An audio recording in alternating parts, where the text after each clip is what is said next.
I don't think there's any doubt that Keynes was one of the great Englishmen of the 20th century. In fact, probably, if it wasn't for Winston Churchill, he probably would be the greatest Englishman, certainly in terms of affecting the world in a good way. Kenneth Clark, the art historian, once said of him, Keynes was a man who could never dim his headlights. And somebody else said of him that he caused more inferiority complexes, with justification, than anyone else in his generation.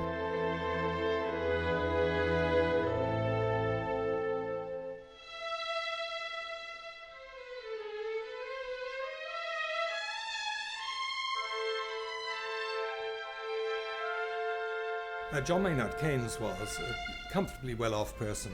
He was educated very well. He went to Eton, which is where the great English ruling class educates its children. His parents were Cambridge dons. They taught at Cambridge. His mother eventually became the mayor of Cambridge. And then, of course, he went to King's College, Cambridge, where he stayed for the rest of his life. And so he lived a very comfortable life. And that was, in a way, part of the reason that he started becoming anxious about things like unemployment. He had a very strong sense, as many rich or well-off English people do, a sense of noblesse oblige. That is, that if you've been given a good life, you should look out for other people who aren't quite as fortunate as you. So that was the great inspiration for John Maynard Keynes's motivation. But he was taken up by Alfred Marshall, who was one of his father's friends. And Alfred Marshall was the guy who had written the book about economics. Before Keynes, there was Marshall, really. And Marshall was the guy who said, you're a great mathematician, but you know economics is the coming business. And you want to get in on it right now, because you're going to make a great name for yourself. I don't think he understood, actually, that what he was doing was actually inviting the very person who would put his own name in the shade. There was no doubt that it could be very uncomfortable talking to Keynes, because he didn't miss a trick. He spotted everything that was going on. He was also very intuitive. He was homosexual. Later on in his life, he was bisexual. He had everything both ways, somehow, Keynes. He was hugely cultured. He had a great interest in art. He was very interested in modern art. He was a collector of modern pictures, well before anyone else was interested in such things. He was a brilliant writer. His writing, even today, he could write up the market and down the market, by the way. He could write for Vanity Fair, but he could also write for the London Times when it was a very august organ, you know. His versatility was extraordinary, and he lived a sort of 12 lives simultaneously. Everything that he did, he also took on another job. He was the chairman of an insurance company. He worked for the government, mostly unpaid because he'd made so much money. For the whole of his life, he knew every prime minister in his life. And gave them advice, one-to-one over lunch all the time. I mean, he was the most brilliantly collected person. At the same time, he was the bursar of King's College, Cambridge. So he actually ran the accounts of King's College, Cambridge. And one of the reasons that King's is now so rich is because Keynes invested money for them on their behalf. He was a member of the Bloomsbury Group. His closest friends were all writers like Leonard Woolf and Quentin Bell, the artists, Virginia Woolf. He took their small amounts of money and invested them so that they didn't have to bother with having to work for a living, as it were. I mean, they could get on with writing and creating and painting. And this magical group of people that has transfixed, really, anyone who's interested in the arts in Britain for the last century. He stood out, actually, because he was someone who was rather applied. He was interested in the real world and actually started working for the government because he was such an expert. As a very young man, he was such a brilliant economist that the Treasury used him in order to borrow money from Wall Street in order to fund World War I. This is just one of the dozens of extraordinary events that would have made the reputation of, any one of them would have made the reputation of any ordinary person. But Keynes just took on yet one job after the other. It's not surprising that when he came towards the end of his life, he simultaneously invented the World Bank and the International Monetary Fund, and he fixed the Bretton Woods Agreement so that currencies should stay fixed within each other so that you could have predictable business investments and so on. One of the things that bound him and his friends together, particularly in the Bloomsbury Group, was their devotion to a don teaching at Cambridge at the time, teaching philosophy, called G.E. Moore, and his Principia Ethica was, for them, a Bible, an alternative Bible, if you like. They all agreed that Christianity was a good thing, but what they didn't like was all of the sort of Victorian humbug to do with morality and so on. And what More did was to give them an ability to depend upon their own instincts and to understand, it was more humanist, to understand that actually it was friendships that were more important than anything else. It was what you did in your own life and what you achieved was much more important than living to a strict moral code that had been handed down to them. That gave them all a great leeway in terms of their own personal behavior. It meant that they didn't have to put up with the sort of Victorian monogamous heterosexual behavior which everybody in those days lived under. So they just lived in their own way. And there were people like E.M. Forster, the Wolfs, all sorts of people like that who shared the common thing. And because they shared, it was almost like a cult. They had a very different view of morality and the way they should lead their lives. And that group of people meant they worked together, and for the rest of their lives they operated almost like a unit. It was like a sect. The nicest possible sect, if you like. They didn't want anybody else in it. And in fact, they didn't really like outsiders much at all interfering in their lives. But it gave him great security because it made him think that what he was doing always was right. There was a strong moral framework that you shouldn't ever do harm to anybody, but it gave him great confidence somehow that he wasn't constantly being judged by anyone else on earth.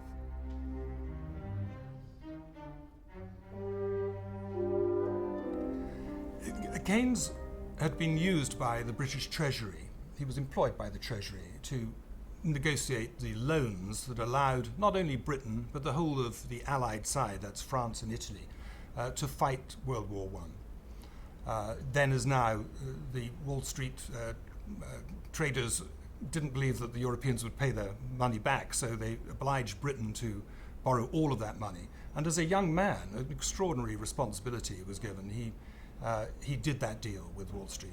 And as a result, when it came to the end of the war, when they were at the Paris peace talks trying to work out exactly how Germany and the Austro-Hungarian powers who had been against the Allies, the Central Powers so-called, how they should be treated come the Treaty of Versailles, there was enormous clamour from particularly the French, who had of course been humiliated in the Franco-Prussian War, but also the British, that the Germans should pay for having caused so much mayhem. After all, we're talking a war like no other in history, where millions of people could be killed in the course of a single week.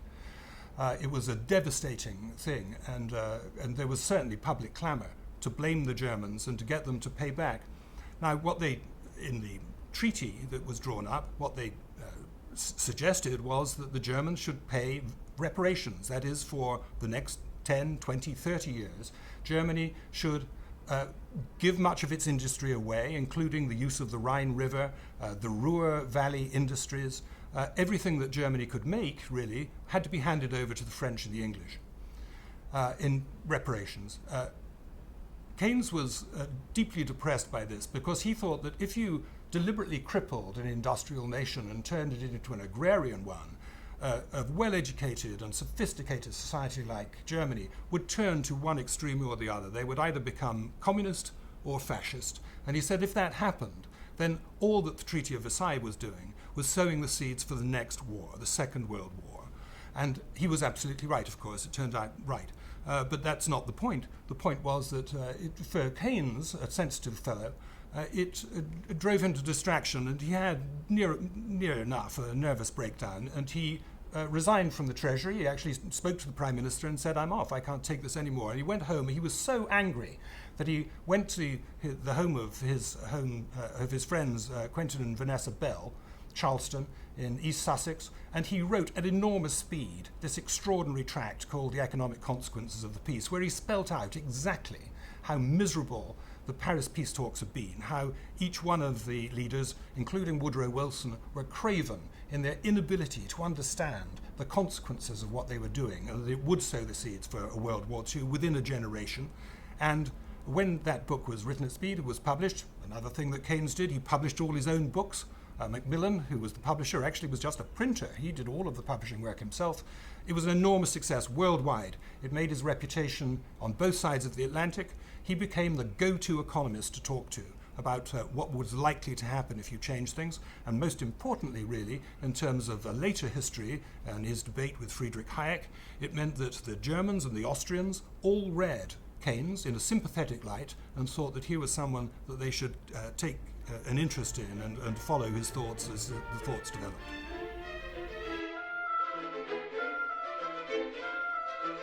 One of the extraordinary things about Keynes, particularly today, where he's very often considered a quasi-socialist or even a communist by some people on the conservative side of the political spectrum. He was neither of those things.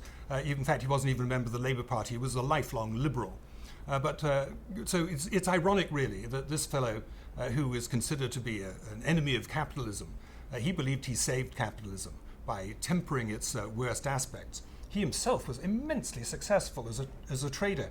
He made two vast fortunes. He made the equivalent of maybe 250 million by about 1928, which was mostly done on currency trading, because thanks to his borrowing money from Wall Street and so on, he knew the way that the market worked, and he was a man absolutely after my own heart. He used to stay in bed every morning and use the telephone to talk to his traders and say, buy this and sell that.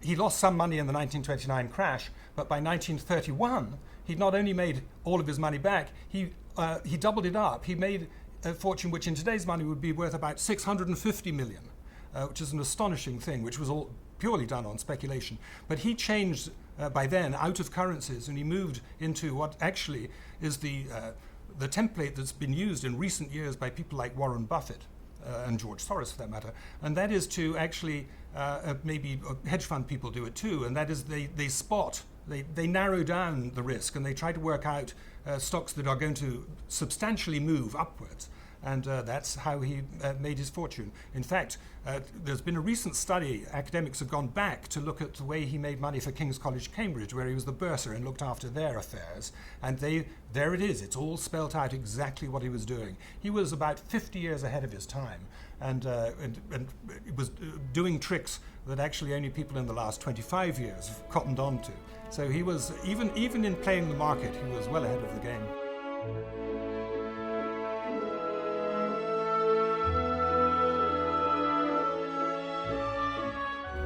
Throughout the 20s in Britain, there was structural unemployment. That is, that after the Great War, the Treasury, in its lack of wisdom, had fixed the value of the pound at exactly the same rate as it was before the war started.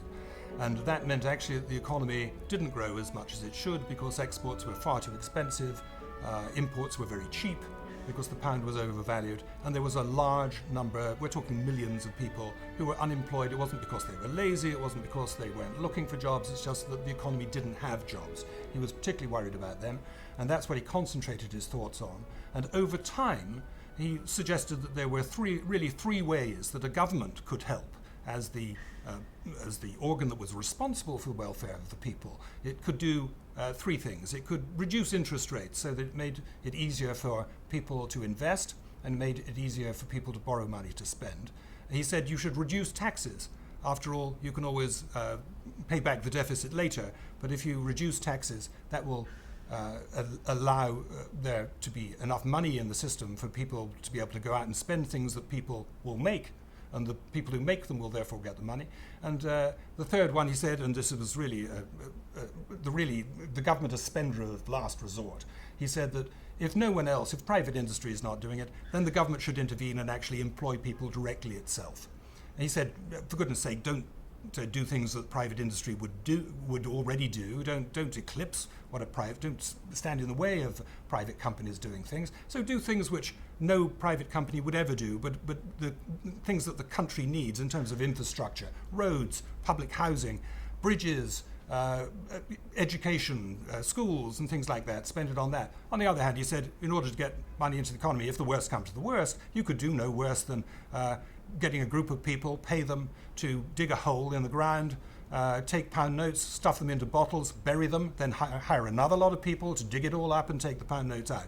He said, if the worst comes to the worst, do silly things, but for goodness sake, don't allow so many people to be squandered in this way. Now, all of these ideas he worked towards, because the politicians that he recommended this to, of course, scoffed at him. He said, what I really need to do is to convince academic economists that my system will work. And so he wrote the general theory, published in 1936. It's a dazzling book. It's full of extraordinary ideas. It totally changed economics. It effectively created macroeconomics. It also encouraged another element of economics, which was in its infancy at that time, which is econometrics, that is measuring the economy. What he did effectively was to say, instead of looking at the economy as if it's a business model, which is the old Marshall way of looking at things, you should look down on it as if it's a machine and try to work out that if you want to change something, say you want to increase employment, increase the number of jobs in the economy, which lever would you have to pull? And the key, the essence, I suppose, of the general theory is that depressions happen because of a lack of aggregate demand. That is, there's not enough demand in the economy, and therefore to increase demand, what do you have to do? And that's exactly how he transformed not only economics eventually, but he transformed the post-war world. For 30 years after his death, he died in 1946, all economists, or most economists, certainly those working in government on both sides of the Atlantic, used his techniques in order to ensure that there was no chronic depression as there was throughout the 30s. Before Keynes, economics was looked at as, I suppose, a businessman would look at economics. It was microeconomics. That is, that you would take an example of what would happen if, and then you would work through exactly what would happen if you spent more money on this, or if you saved more, or if you spent more, how would it work out in the system? It was pretty basic stuff. It's, like the supply and demand graph, which shows you where a price is. It was very straightforward stuff. It's the stuff that you would learn in chapter 1 in any economics textbook today. What Keynes did through the general theory was to turn this rather primitive, simple arithmetic discipline into one filled with extraordinary imagination and sophistication, and allowed people then to try to model exactly how the system did work in order to work out how to affect how it would work in the future. And that's what macroeconomics is, and that's Keynes's great gift to us all, really. Everybody today works with macroeconomics. However much you want to return to the pre-Keynesian times, and there are a lot of people who want to do that, the fact is that anything they suggest is always measured today by the Keynesian macroeconomic model.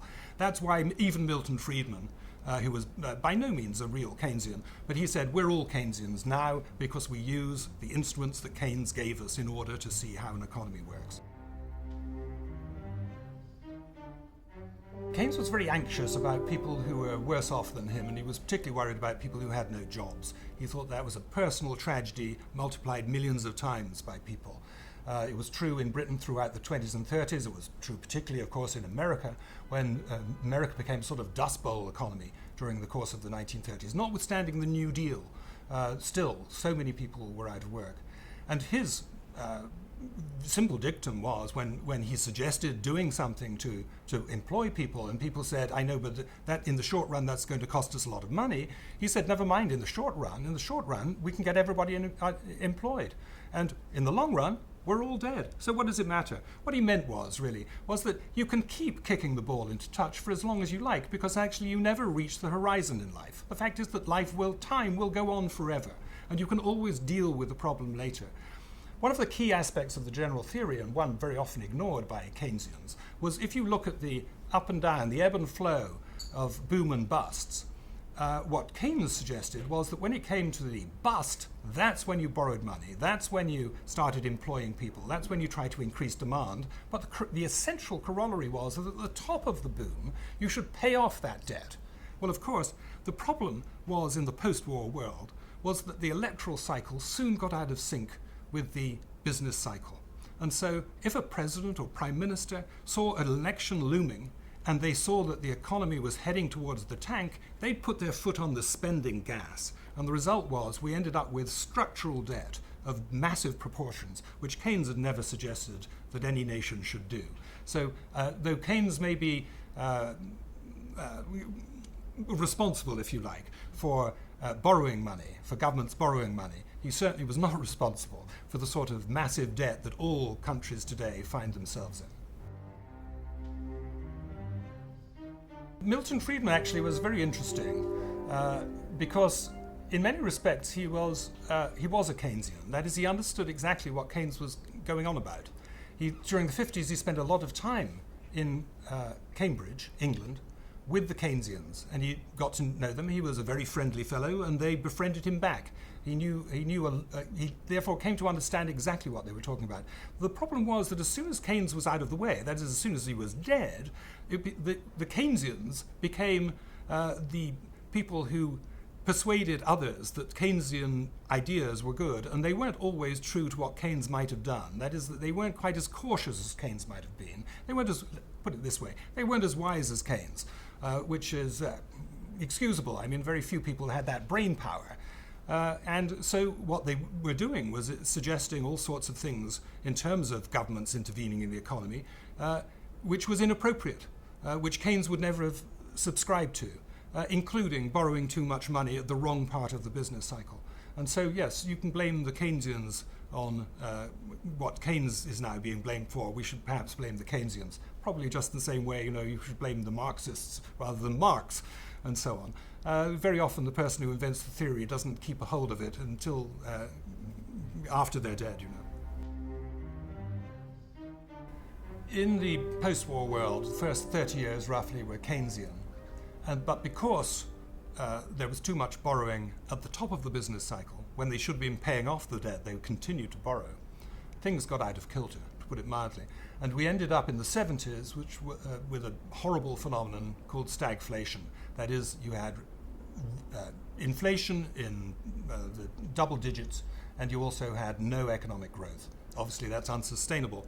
And it was Milton Friedman who caused a revolution, really, by saying, the problem actually isn't with Keynes particularly. The problem is the fact that you should look at the amount of money that goes into a system. You shouldn't just shovel enormous amounts of money in the system and leave it there. The best thing to do is to dribble the money in. You'll get a predictably low rate of inflation, but as long as you live by that rough rule, you'll be okay. That worked for the most part until the first decade of this century, when all sorts of things happened simultaneously. Money was kept too cheap for too long, which allowed bubbles in things like the housing market, but also allowed speculation in other things, which like technology, which were inappropriate. There was a lack of regulation about financial industries, so all sorts of tricks were going on where bad debts were being bundled up and then sold on fast before anybody noticed them. All of these came to a crux in 2008, the end of 2008 and then into 2009, when the whole financial system froze up. And who should they turn to? Well, actually, it was Keynes that was the person who was able to find some solutions. It's very interesting that George W. Bush, who after all was notionally a conservative, a fiscal conservative, and therefore more in favor of, say, Friedrich Hayek, or more in favor of Milton Friedman than Keynes. But when in deep trouble, as one great conservative economist put it, everyone's a Keynesian in a foxhole. And the fact is that he grabbed for his Keynes, because the only thing that would free up the market, particularly in the inter-trading between banks, who didn't want to lend money even overnight to another financial institution in case the next morning it wasn't there, was to try to make those assets flexible again, to make them liquid again. And that came about by borrowing an enormous amount of government money and feeding it into the financial system in order to put people's minds at rest so that the money would be there if they wanted to take their money out of the bank. So that's why Keynes suddenly, in 2008, 2009, came back in favor, and everybody rushed back to try to work out what he'd said in the general theory, and if he'd gone wrong, how he'd gone wrong. So although there had been a number of neo-Keynesians in the post-war period, there's now a sort of neo-Keynesian view of what should happen. And one of the great lessons, too, about Keynes is that government does have a responsibility. There's a moral dimension of finance. There's a moral dimension of economics. And Keynes was a person who, because of his G.E. Moore-inspired notions, always had a strong sense of morality. A government can do things that a private sector can't do or won't do. And therefore a government, because it is responsible for its citizens, maybe this is more of a European notion perhaps, a sort of an old monarchical notion that the person who runs the place also has a responsibility for the people who he's meant to be looking after, whereas in America it's maybe bottom up and therefore less fashionable. But the fact is that Keynes offered a solution by saying government is in a position, and the only organ of the land, the only institution that has enough funds or the ability to borrow enough to get us out of this mess. And that's why Keynes came back into his own, and suddenly Keynes was everywhere, and the old Keynes biographers quickly wrote short, fast biographies of Keynes in order to meet the appetite of people who want to know what Keynes and Keynesianism was all about.